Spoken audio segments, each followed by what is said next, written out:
If it's not obvious by the Chicago Bears' absolute annihilation of the Cleveland Browns, let me tell you that our Chicago Bears are ready to feast on the Green Bay Packers. Look out, cheeseheads. Nothing good awaits you here in Chicago. Welcome back to Bears Yard. This your boy Vipe, and the Bears dispatch of the Cleveland Browns 31-3. Caleb Williams absolutely dominated this game, throwing for 242 yards, 2 touchdowns, no turnovers, and also threw what might be the single best throw of the NFL season to DJ Moore, which resulted in a touchdown. The Bears defense just shut the Browns down, sacked Shedeur Sanders 5 times, intercepted him 3 times to increase the Bears' league-leading takeaway total to 30 takeaways, fam. Yes, the Bears defense now has 30 takeaways with 3 games left in the season. It's kind of mind-blowing.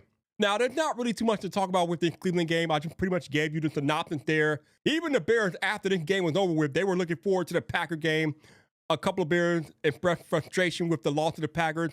So I think it's plain to see that the Chicago Bears are fully focused now on the Green Bay Packers and the showdown on the lakefront this Saturday night.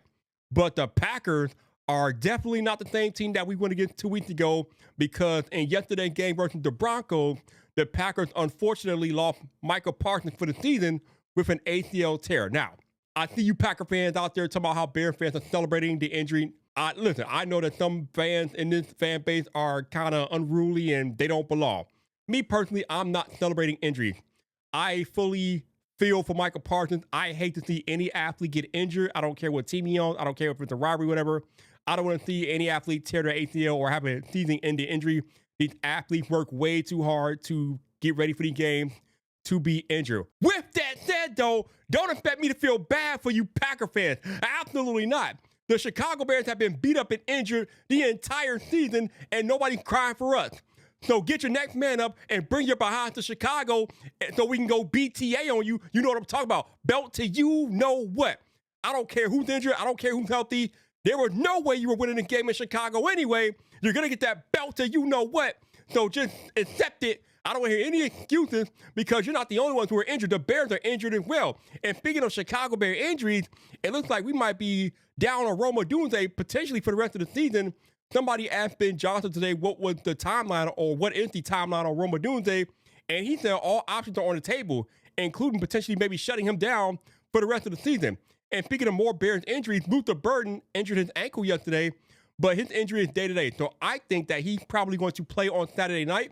Could be wrong, but usually with an ankle injury, you just need a couple of days off. I think their Lions receiver, Amon-Ra St. Brown, suffered a similar injury, but he came back the same week and was ready to roll and made a contribution for Detroit. So I think Luther Burden will be fine, but he is day-to-day according to Ben Johnson.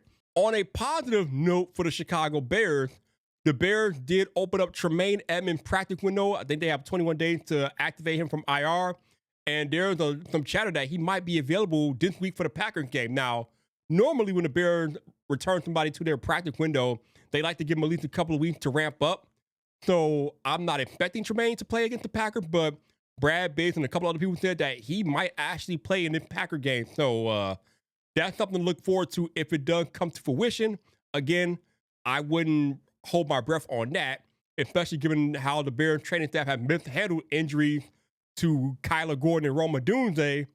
And now we got Tremaine Edmonds coming back. I don't think they're going to run a rush him back too quickly, but if he does play, if he does seem ready and can play, his addition will be much needed with the Bears defense getting healthier and different things like that. We will definitely welcome him back with open arms for sure. Also, the Bears training staff should probably be fired into the sun. I'm sorry. 2 weeks in a row, you lose a player in pregame warmup.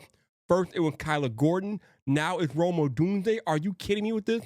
What the hell is going on? Like, what are they doing? Like, I said in my live stream, we did not need Roma Doomsday for the Browns game. Clearly, we didn't need him. 31-3, never a game, didn't need him.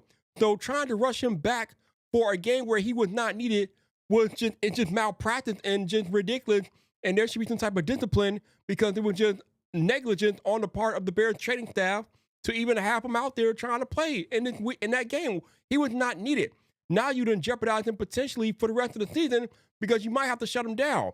Ben Johnson talked about protecting the player from himself and different things like that, but You should have never had him trying to play in the Browns game. He was not needed. You have more than enough weaponry to beat the Cleveland Browns, but now he re-aggravated the foot trying to get ready for the Browns game, and now you're talking about the possibility of losing him for the rest of the season, or at least into the playoffs if they want to try to bring him back. But there's a couple of doctors on Twitter who have noted that the stress fracture in his foot, he's going to need surgery to ultimately repair that, so you might have to shut him down for the rest of the year. But again, negligence by the Bears medical staff to even allow him to try to go this week in a week where he just was not needed. But in more positive news, we are number one in the NFC North again. Thank you, Packer fans, for keeping our seat warm. You didn't think you were really going to hold on to it, did you? The Bears are number one. The Packers are once again looking up at us like they usually do, and that is not going to change after Saturday night. You will still be looking up at us after we beat your behinds at Soldier Field and wondering if you will even make the playoffs. But Bears fans, let me know, how are you feeling about the Bears right now after that 31-3 drubbing of the Cleveland Browns? Are you excited about this showdown on the lakefront with the Cheeseheads coming to town? Drop a comment and subscribe to the Yard for all things Chicago Bears.